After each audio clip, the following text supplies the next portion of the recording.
కీర్తనల గ్రంథంలో నుండి 120వ అధ్యాయం చదువుకుంటున్నాం. Page number 520.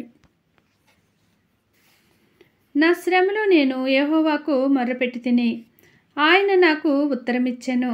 యెహోవా అబద్ధమాడు పెదవుల నుండియు మోసకరమైన నాలుక నుండియు నా ప్రాణమును విడిపించుము. మోసకరమైన నాలుక ఆయన నీకేమి చేయును? ఇంతకంటే అధికముగా నీకేమి చేయును? తంగేడు నిప్పులతో కూడిన బాణములను, బలడ్డుల వాడిగల బాణములను నీ మీద వేయును.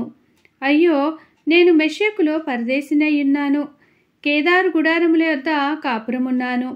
కలహప్రియుని యొద్ద నేను చిరకాలము నివసించిన వాడును.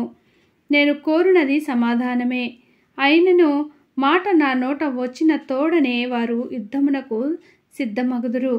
దేవుడి చిన్ని వాక్యమును దీవించునుగాక. ఆమెన్. బైబిల్లో నుండి ఇలాంటి వాక్యాలు చదివినిపించాలంటే కింద కామెంట్స్ రూపంలో తెలియచేయండి.